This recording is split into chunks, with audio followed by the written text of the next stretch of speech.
Shalom semua jemaat yang terkasih, syukur puji Tuhan karena kita masih ada sehingga saat ini. Semuanya itu karena cinta kasih Tuhan yang besar dalam hidup kita, amin. Dan sebelum kita mendengarkan perkongsian firman Tuhan, mari kita berdoa. Bapa di surga, kami mau meninggikan dan mempermuliakan namamu, karena Engkaulah Tuhan yang berdaulat, tidak ada Tuhan lain selain Engkau. Bapa, sebentar nanti kami akan mendengarkan perkongsian firman-Mu. Bila Engkau yang berbicara untuk setiap pribadi kami, supaya melalui firman-Mu yang kami dengar, ini dapat mengajar kami untuk hidup saling membangun di dalam Kristus. Dalam nama Yesus kami berdoa, amin. Jemaat yang terkasih, mari kita buka Alkitab di 2 Korintus pasal 13 ayat pertama hingga 10. Saya baca dalam terjemahan bahasa Indonesia di bawah tema Nasihat-nasihat terakhir. Ini adalah untuk ketiga kalinya aku datang kepada kamu, baru dengan keterangan 2 atau 3 orang saksi suatu perkara sah. Kepada mereka yang di masa yang lampau berbuat dosa, dan kepada semua orang lain telah kukatakan terlebih dahulu, dan aku akan mengatakannya sekali lagi. Sekarang pada waktu aku berjauhan dengan kamu, tepat seperti pada waktu kedatanganku kedua kalinya, bahwa aku tidak akan menyayangkan mereka pada waktu aku datang lagi. Karena kamu ingin suatu bukti bahwa Kristus berkata-kata dengan pengantaraan aku, dan ia tidak lemah terhadap kamu, melainkan berkuasa di tengah-tengah kamu. Karena sekalipun ia telah disalibkan oleh kerana kelemahan, namun ia hidup kerana kuasa Allah. Memang kami adalah lemah dalam dia, tapi kami akan hidup bersama-sama dengan dia untuk kamu kerana kuasa Allah. Ujilah dirimu sendiri, apakah kamu tetap tegak di dalam iman. Selidikilah dirimu, apakah kamu tidak yakin akan dirimu bahwa Kristus Yesus ada dalam diri kamu? Sebab jika tidak demikian, kamu tidak tahan uji. Tetapi aku berharap bahwa kamu tahu bahwa bukan kami yang tidak tahan uji. Kami berdoa kepada Allah agar kamu jangan berbuat jahat, bukan supaya kami ternyata tahan uji, melainkan supaya kamu ini boleh berbuat apa yang baik. Sekalipun kami sendiri tampaknya tidak tahan uji, karena kami tidak dapat berbuat apa-apa melawan kebenaran. Yang dapat kami perbuat ialah untuk kebenaran. Sebab kami bersuka cita apabila kami lemah dan kamu kuat. Dan inilah yang kami doakan, yaitu supaya kamu menjadi sempurna. Itulah sebabnya sekali ini aku menulis kepada kamu ketika aku berjauhan dengan kamu, supaya bila aku berada di tengah-tengah kamu, aku tidak terpaksa bertindak keras menurut kuasa yang dianugerahkan Tuhan kepadaku untuk membangun dan bukan untuk meruntuhkan. Jemaat yang terkasih, subtema kita pada minggu ini ialah saling membangun dalam Kristus. Surat 2 Korintus ini ditulis oleh Rasul Paulus kepada jemaat di Korintus bagi mengingatkan mereka tentang kerasulan Paulus yang sah.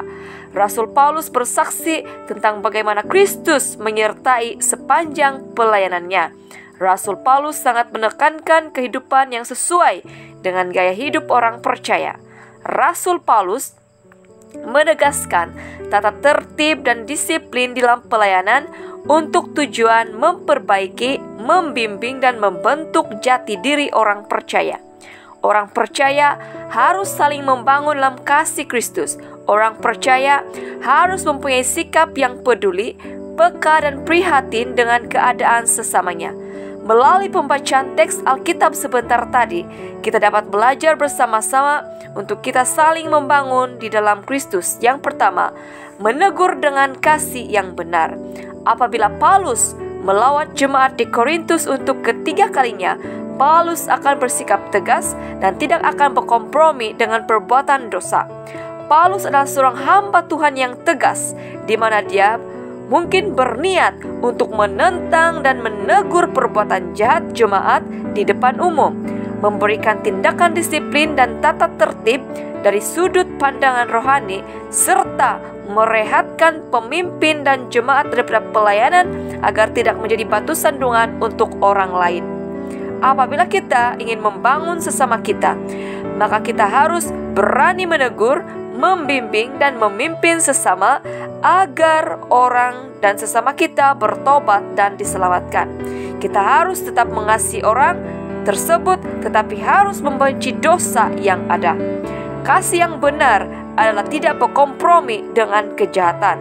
Jika kita mengasihi orang lain, kita harus menyatakan apa yang salah agar dia sadar dan boleh merenungkan keadaan dirinya yang sebenar. Apabila kita membiarkan orang lain terus-menerus berbuat dosa, itu sepertinya kita mengharapkan agar hidupnya berakhir dalam kebinasaan. Yang kedua, mendoakan sesama agar saling menguatkan. Paulus meminta agar jemaat di Korintus memeriksa dan menguji tahap iman mereka di hadapan Tuhan. Kita boleh saja menipu orang lain tentang iman dan keadaan hidup kita yang sebenar, tapi kita tidak dapat menipu diri kita sendiri. Pertumbuhan rohani kita hanya ada apabila Tuhan yang menyertai. Amin. Tanpa penyertaan Tuhan, maka segala sesuatu adalah sia-sia. Sebagai orang percaya, kita haruslah saling membangun.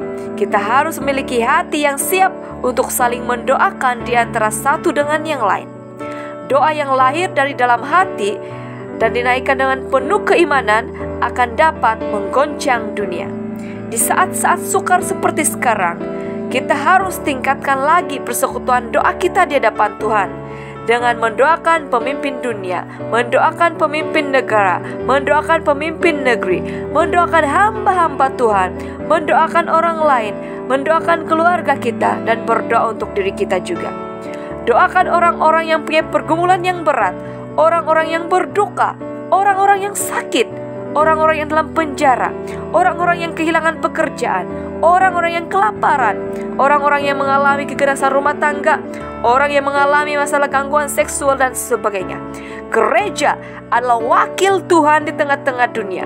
Pemimpin gereja adalah hamba-hamba Tuhan yang menjadi alat Tuhan untuk menghadirkan kerajaan Allah di tengah-tengah dunia, agar yang lemah dikuatkan, yang berputus asa diteguhkan, yang hilang ditemui, yang sesat dipimpin, yang belum mengenal akan menerima Tuhan Yesus sebagai Tuhan dan Juru Selamat pribadi.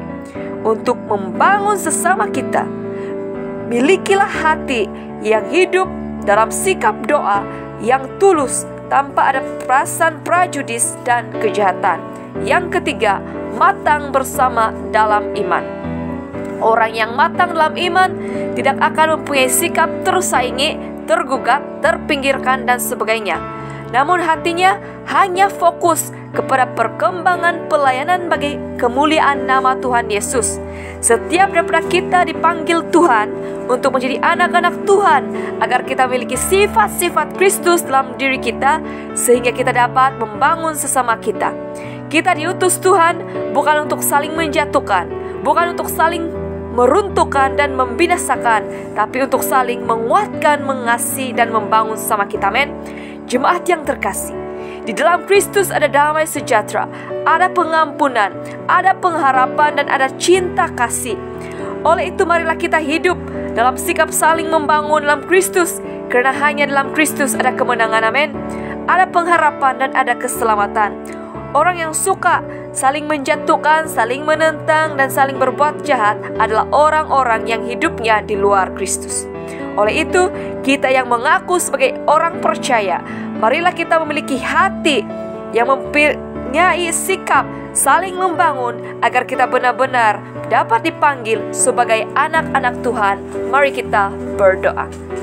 Bapa kami yang berada dalam kerajaan surga, jika selama ini Tuhan kami tidak dapat menegur sama kami dengan kasih yang benar, kami tidak dapat saling mendoakan, kami tidak dapat memiliki iman yang matang terhadap Engkau, ampunilah kami. Biarlah melalui firman-Mu yang telah kami dengar sebentar tadi, bahwa kami harus memiliki kasih yang tulus, kasih yang benar, sikap yang saling mendoakan dan matang dalam iman, supaya kami saling dapat membangun di dalam Engkau. Yang lemah Engkau kuatkan, yang hilang Engkau temukan kembali, yang merasa putus harapan, biarlah Engkau yang memberikan kekuatan. Terima kasih Bapa, dalam nama Yesus Kristus kami ucap syukur dan berdoa. Amin. Salam kasih bersaya Pastor Flianivo. Tuhan menyertai dan memberkati kita semua.